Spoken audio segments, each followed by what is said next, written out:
the smartest man in football, Luke Kuechly. How are you post week 4? Right. All good. All good. Panthers struggled a little bit yesterday, but we've got life on the offensive side of the ball, so that's good to see. Tell me, why is that good to see? Give me something on these Panthers. What was your big takeaway?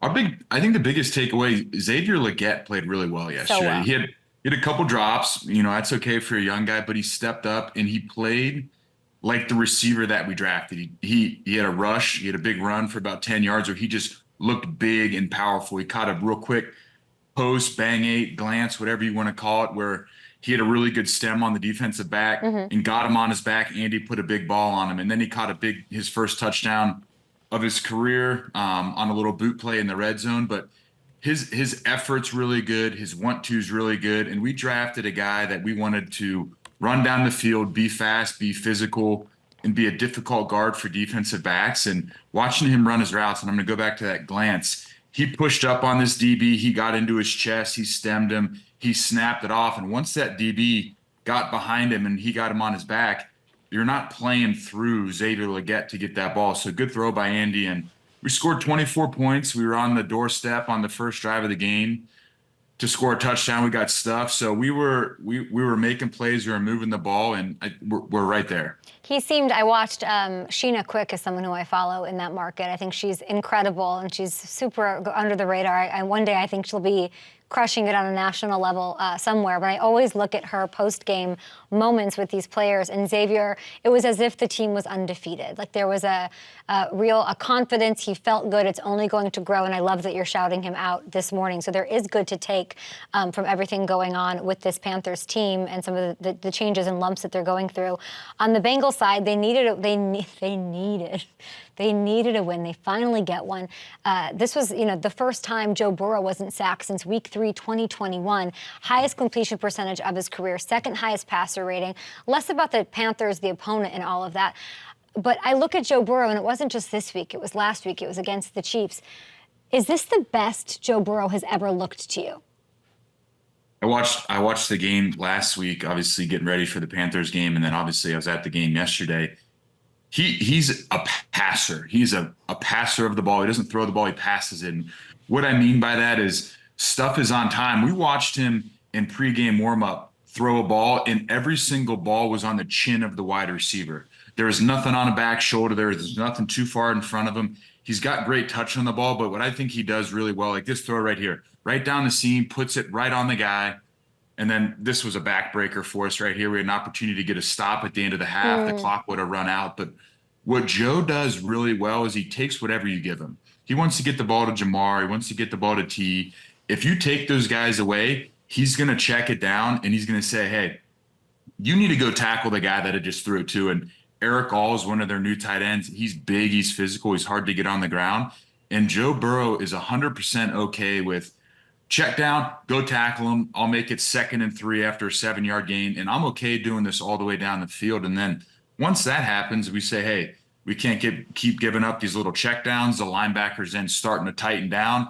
And then the big second-level window throws happen. And this is exactly what happened on that Jamar Chase touchdown. It was cover 2.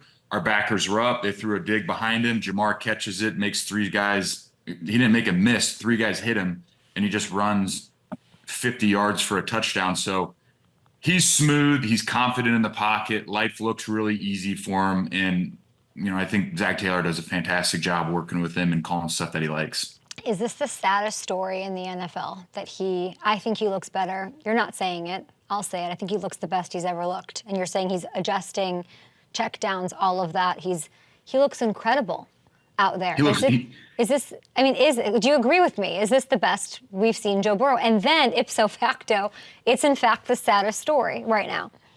Oh, yeah. If we say Joe Burrow is having the greatest start to his career this season and they're 1-3, we're asking, what's going on? But I think, you look at their offseason, T was hurt, Jamar missed training camp, Joe Mixon's gone, they got some new tight ends.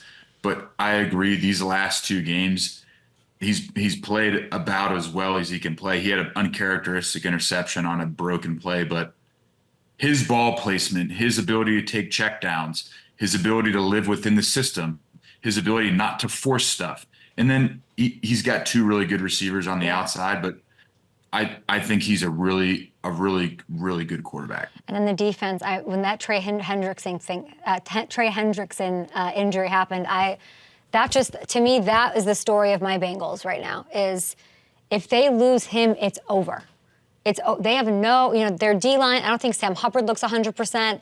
I'm curious what you sort of made of that. Coach Lou, I think, trying to make something happen, trying to generate pressure. He's not like a historical blitzer. He was doing that a lot effectively yesterday.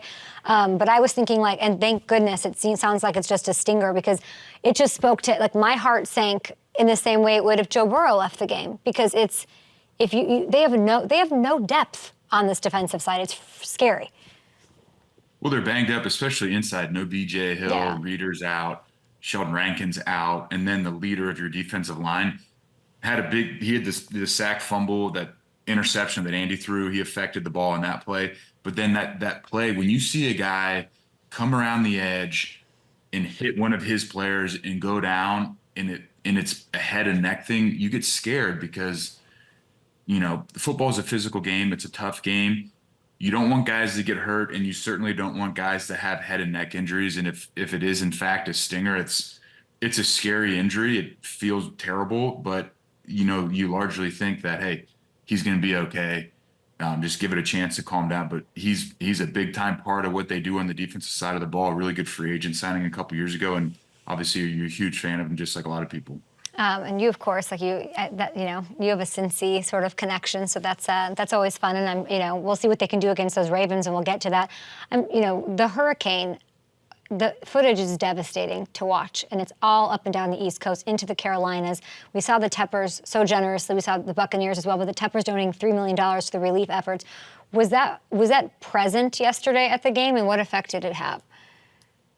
So yesterday was a beautiful day at Bank of America Stadium. Sun was out, but the previous 2 days, Thursday night, Friday, Saturday, were tough. And particularly the western side of North Carolina, the Asheville mountain region is in tough shape. And, Anish Shroff's our play-by-play guy. He referenced it yesterday. You just hope that people are okay. And I know some people are struggling right now, but that's where people like the Teppers come in and have such a big impact. And they referenced it yesterday. They said it over the loudspeaker. And Dave and Nicole Tepper do a fantastic job in the community. It's a big part of the presence that they have in the Carolinas. And not all the stuff that they do gets recognized, but this was a big one. And I think they felt very empowered to do something about it. And we were sitting in a stadium watching a football game in a 75 degrees, sun's out, hoping our Panthers win. And then there's people in the western part of the state, and obviously in Georgia and all through the Southeast, that was struggling with this storm, that you kind of lose sight of. People are struggling right now, and I think for Dave and Nicole Tepper to do that, it's a really good thing. And everyone can go to redcross.org/NFL if they want to make a donation, learn more about ways that you can help over 2 million people without power on the East Coast. Many deaths. I can't even imagine. So, of course, sending love, thoughts, and please go to that website. Go to Help the Red Cross in relief of that. And thanks to the Teppers and the whole organization for making that a part of the game yesterday, as there's bigger things than football going on. Last night, let's just dig into it. The Ravens are the best team in football, Luke. They're pretty good. They're pretty good. I don't know if they're the best right now. They're pretty good. That first play of the game for Derrick Henry, to me, is awesome. Obviously, I'm a huge Bills fan. I know a lot of the people up there, but they blocked it perfectly, and it's a great play call, because what they do, it's called a wham play. Okay. Pat Ricard's their big fullback, number 42. He's a big, mean mauler. He lines up in the hip of the tackle, and it's called wham. So what they do, Ed Oliver comes up. He's an aggressive 3 technique. He's fast. He's physical. They're anticipating him getting upfield. Ed Oliver shoots upfield on the first play of the game. Pat Ricard blocks down on him, creates a huge hole, and then Mark Andrews goes and blocks the safety. And so then the ball gets put on the corner right away. Watch Rasul Douglas. He's the only guy that can make a play on Derrick Henry. The angles that the Baltimore Ravens had on the Bills on that play was really good. And the Baltimore Ravens said, hey, Ed Oliver's vertical up the field. We're going to kick him down. We're going to put Derrick Henry on the corner right away. He's the unblocked player. Derrick Henry, you got to make one guy miss. And I think the underrated thing with Derrick Henry is his deep and long speed. He's gigantic. He's physical. and then he gets an open space and no one ever catches him. It's unbelievable. So we're in the meeting room. You're the Bengals. You're Coach Lou. You are as a middle linebacker. You're there, and you know that you're facing them next week. How do you stop them? It's a tough question. The Derrick Henry question is an easy question to answer in the sense of scheme. Okay. If it's single high defense, everybody has a run gap that they're accounted for. And the defensive line has to play physical at the point of attack. They got to control the line of scrimmage. As linebackers, we have to get downhill in our gap, and we have to stop Derrick before he gets rolling. If he gets rolling and he gets through the second level and he gets ahead of steam, we're in trouble. The second thing that we have to do after playing gap sound, we have to make him change direction in the backfield. So by doing that, his feet stop. He's got to gather. He's got to change direction. Then he's got to start going again. So line movement, run game pressures off the edge and interior is good. But the one thing that changes the game for this is the ability for Lamar Jackson to just pull it.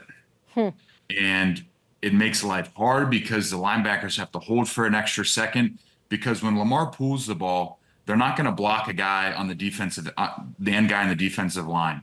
They're going to read off him. If he sinks down, Lamar's going to pull it. If he stays there, they're going to hand it to Derrick Henry. And because they're able to do it and pull the ball with Lamar, there's one less guy that they don't have to account, that the defense has to account for.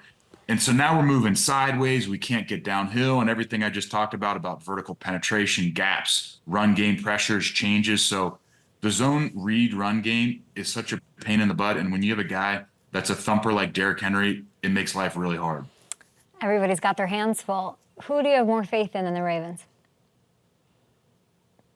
Oh, man. I mean, the Niners. I love the Niners. I think they're really good. You know what? I thought the Bills were the best team in the AFC. Ravens just beat them. So well, I mean, I don't even understand. Like, we're talking about a lot of love for Lamar and Derrick, and I'm like, what about this on the call this morning? I'm like, yeah, we can ask Luke about that.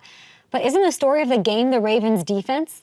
Just completely stifling Josh Allen, who's been playing lights out, undefeated all season. Like, I don't even know how they did that.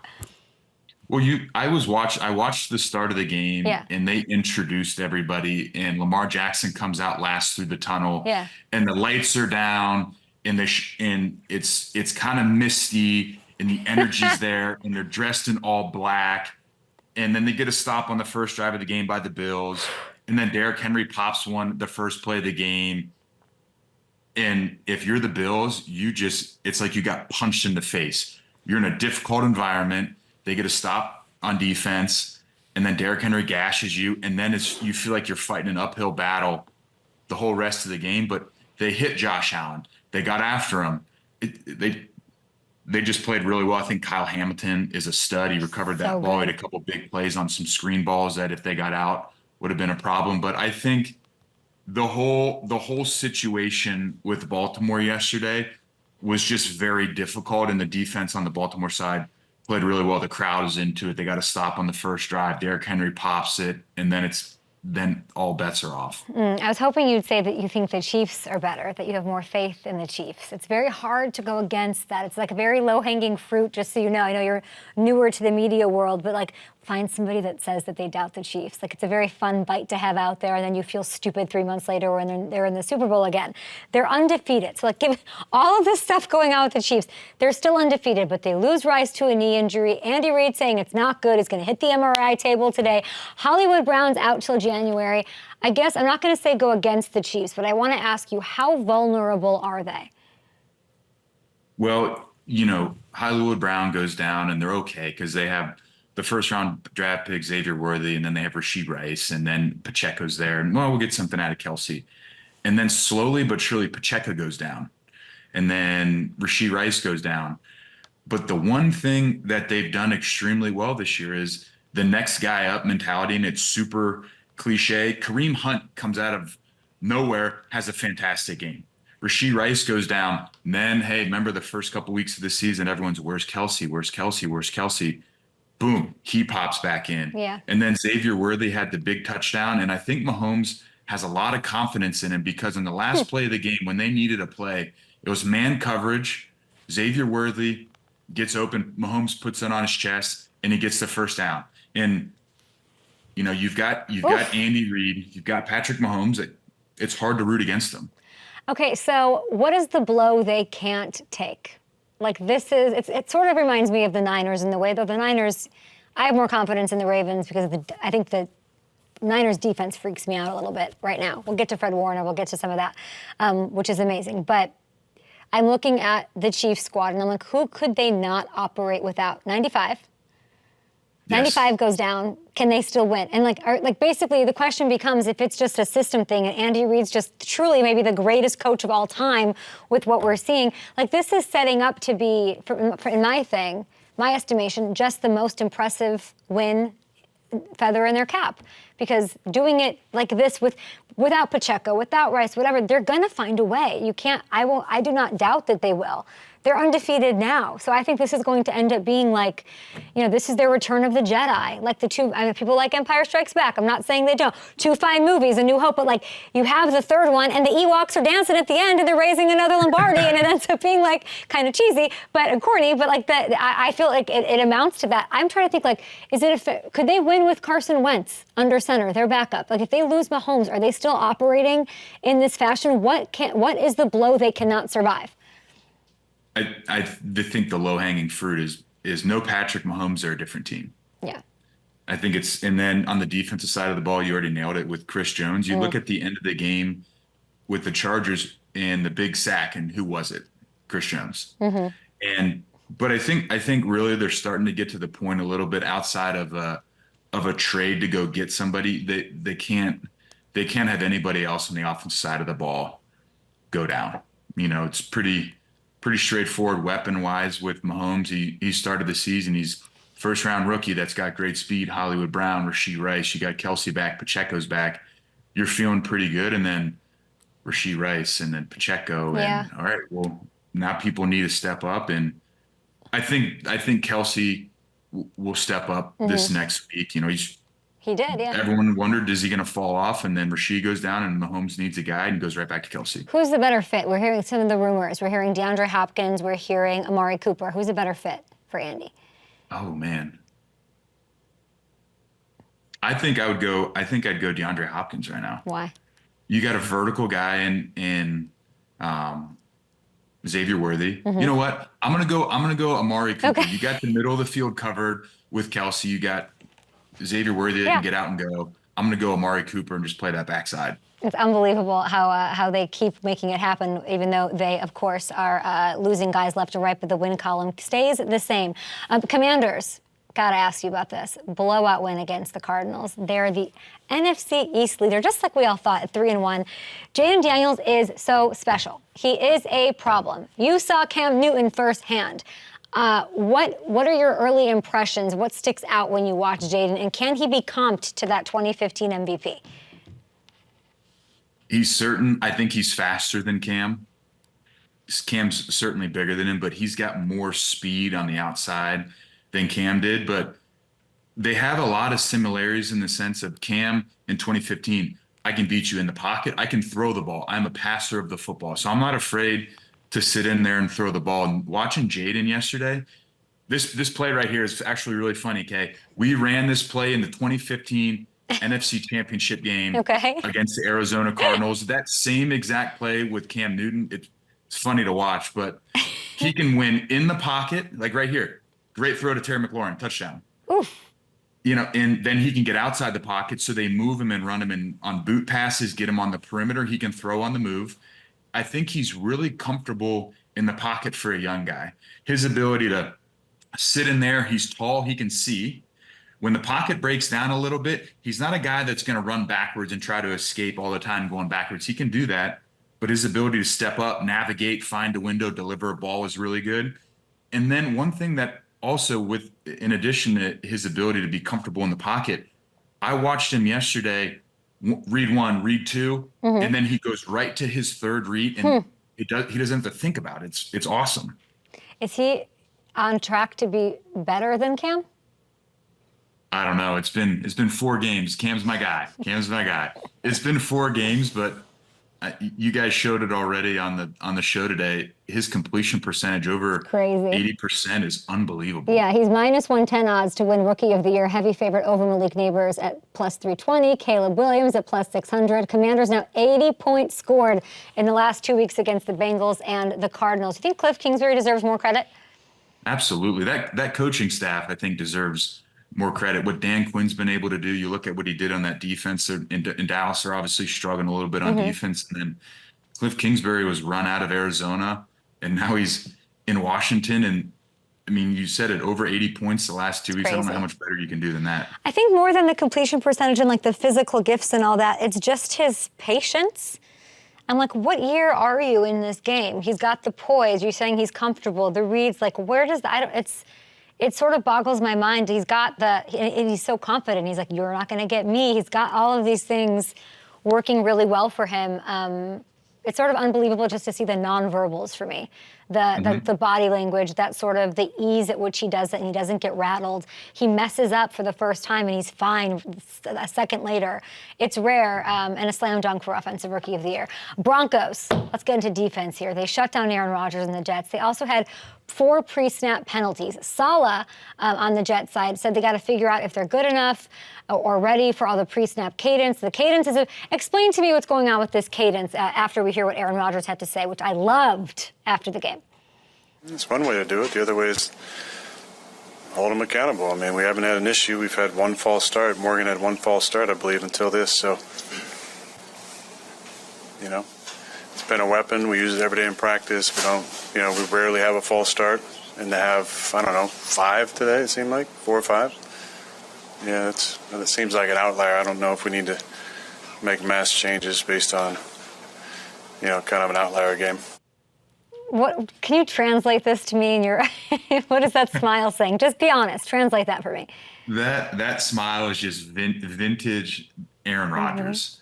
That I know he nailed it. My hard count is a weapon, and the amount of big plays that go ask Jordy Nelson. Hey Jordy, do you think the hard count that Aaron Rodgers has is effective? And he'd say, yeah, I got paid a lot of money on go balls that Aaron threw me after a defensive lineman jumped off sides. So I've played against the Aaron Rodgers hard count. We've talked about it before. I think it's really effective. And I thought he answered it really well in the sense of we practice it during practice. We go over it. We don't have any issues. I think that really more than anything, I think there's a lot of frustration on the Jets side for how things went yesterday. So I understand it, but I would love if I played an Aaron Rodgers team and they went on 1 every time, especially on 3rd down. I would love that. It's well said. It is vintage Aaron Rodgers, but I like it. Hold people accountable. Don't switch things up. I just loved, and the odds of Saleh versus him and them not really talking. It's all going to blow up, and it's going to be fun to watch. And I wish them luck. Of course, they got to bounce back after the loss there. Okay, now it is time for the weekly Kuechly, not for the meekly, probably pretty geekly moment of genius. Luke Kuechly, what was the smartest play that you saw over the weekend? Fred Warner. Love Fred Warner. He had a big interception this weekend. And it talks to me a lot about Fred and who he is as a backer. He lines up in the A-gap. His assignment is I'm a cover 2 deep safety. I line up in the A-gap. I got to get all the way down the middle of the field and defend the middle of the field. He sees the backside tight end run across the formation. So what he knows now is there's only 3 vertical routes instead of 4. I can let the first guy from the 3-by-1 side go to the backside safety, and then I'm going to go pick the dig off. So his understanding and his ability to process on that play is fantastic. That's number 1. Then number 2, you just get to see Fred Warner, the athlete, start up inside, drop, get hands on a receiver, drop underneath the dig, fully extend, make a great catch, land on his back, get up, score a touchdown. And then I'll tell you what, the guys that blocked on that play, if you go back and watch the guys that blocked for him, there was dudes getting knocked out everywhere. They're throwing guys into the end zone, blocking guys. It talks to me a lot about, now this is getting away from that play. It talks to me a lot about Kyle Shanahan teams. Off the ball players as blockers are weapons, and they do it on offense, and the defensive guys do it as well. But Fred's ability to process, understand, I understand my formation, I understand coverage, I got to get back. I got to get my hands on this guy. I got to sink under a dig, second level dig, and then be athletic enough to go do it. I mean, again, I'm going to say him and Roquan are really dang good. Yeah, I mean, it was Fred's 10th career interception. It made him the only player since 2019 with at least 10 interceptions, 10 sacks, and 10 forced fumbles over that span. He's so versatile. It's what makes him sort of stick out and so amazing. Great guy, too. He leads the league with 3 forced fumbles. I say a 4th All-Pro coming this season, and his very first weekly Kuechly, not for the meekly, probably pretty geekly moment of genius. He can put that on his resume. I'll tell you what, it was a great play. Fantastic play. Bye, Luke. Thanks for hanging out.